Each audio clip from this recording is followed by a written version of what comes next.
কোন দেবতার কোন প্রদীপ জ্বালাবো? ওয়েলকাম টু জয়মা রক্ষিণীর দরবার। যারা আমার চ্যানেলে আরও নানা রকম ভিডিও পেতে চাও, অবশ্যই আমার চ্যানেলকে সাবস্ক্রাইব করে লাইক অ্যান্ড শেয়ার করে পাশে থেকো। আজকে যে বিষয়টিকে নিয়ে বলবো সেটা হচ্ছে, তোমরা কোন দেবতাকে কোন প্রদীপ দিলে সেটা ভালো ফল দেয়। সবাইকে ওই সর্ষের তেল বা সবাইকে ঘিয়ের প্রদীপ জ্বালানো যায় না। বিশেষ বিশেষ কাম্য প্রয়োগে শিবের ক্ষেত্রে, ধরো শত্রুনাশের ক্ষেত্রে, বা যাদের শনির সমস্যা বা রাহুকেতুর সমস্যা, সেই ক্ষেত্রে কালো তিল দিয়ে সর্ষের তেলের প্রদীপ জ্বালাতে পারো। আর শনির সমস্যার ক্ষেত্রে তিলের তেলের প্রদীপ জ্বালানো যায়, শিবের কাছে হোক বা হনুমানের কাছে হোক জ্বালানো যায়।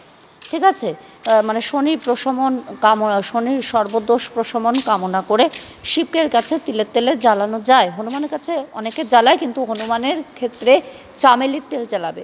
বারবার বলছি, বিশেষ বিশেষ কাম্য প্রয়োগে বিশেষ বিশেষ প্রয়োগ হয়। কোন কাম্য প্রয়োগে কীরকম আমরা প্রদীপ জ্বালাবো সেটা তোমার কামনার উপরে ডিপেন্ড করবে। যাই হোক, তারপরে লক্ষ্মীকে সর্বদাই ঘিয়ের প্রদীপ জ্বালাতে হয়। দুর্গার ক্ষেত্রেও দুর্গার ক্ষেত্রেও ওই একই নিয়ম, ঘিয়ের প্রদীপ জ্বালানো যায়, সেক্ষেত্রে খুব ভালো হয়। হনুমানের ক্ষেত্রে চামেলির তেল মাথায় রাখবে, এবং তার সাথে সাথে শনির ক্ষেত্রে তিলের তেল, বা যদি তিলের তেল না দিতে পারো, মানে এটা একটু তাড়াতাড়ি জ্বলে যায়, সেই ক্ষেত্রে যারা ভয় পাবে অবশ্যই সাবধান মেনটেন করবে, সাবধানে জ্বালাবে। বারবার বলছি, সাবধানে জ্বালাবে। এবং তার সাথে সাথে শিবের ক্ষেত্রে তো আমি বললাম, যাদের চন্দ্র ডিস্টার্ব, সেক্ষেত্রে ঘিয়ের প্রদীপ জ্বালাবে শিবের কাছে, অবশ্যই ভালো ফল পাবে। এবং শিবের ক্ষেত্রে যখনই প্রদীপ দিতে হয়, উত্তর দিক মুখ করে দিতে হয়। এই রকম এক একটা দেবতার এক এক রকম দিক আছে, সেই দিকে যদি প্রদীপ জ্বালানো হয় সেদিকে খুব ভালো হয়।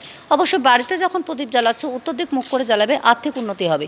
কিন্তু দক্ষিণ দিকে মুখ করে বাস্তুতে কখনোই প্রদীপ জ্বালাবে না, দক্ষিণ দিকে মুখ করে কখনো জ্বালাবে না। ঠিক আছে, যে কয়েকটা দেবতার নাম মনে পড়লো আমি সে কয়েকজন বললাম। সরস্বতীর ক্ষেত্রেও ঘিয়ের প্রদীপই জ্বলবে, কার্তিকের ক্ষেত্রেও ঘিয়ের প্রদীপ জ্বলবে, নারায়ণের ক্ষেত্রে ঘিয়ের প্রদীপ জ্বলবে, কৃষ্ণ, জগন্নাথ, গোপাল এদের ক্ষেত্রে অবশ্যই ঘিয়ের প্রদীপ জ্বলবে। এখানে কোনোভাবে সর্ষের তেল অ্যালাউ হবে না। ঠিক আছে, এরকম বিভিন্ন দেবতার ক্ষেত্রে বিভিন্ন রকম দ্বীপ জ্বালানো হয়, এবং বিভিন্ন দিক নির্দেশ থাকে। সেই দিক নির্দেশ করে যে কামনা, সেই অনুসারে যদি জ্বালানো যায় তাহলে অবশ্যই ভালো ফল পাবে। এগুলো জেনে শুনে জ্বালাতে হয়, ইচ্ছা মতন এদিক ওদিকে জ্বালাবে না, ইচ্ছা মতন এটা ওটা দিয়ে জ্বালানো যায় না। ঠিক আছে, জয় মা, সবার মঙ্গল হোক, সবাই ভালো থাকো।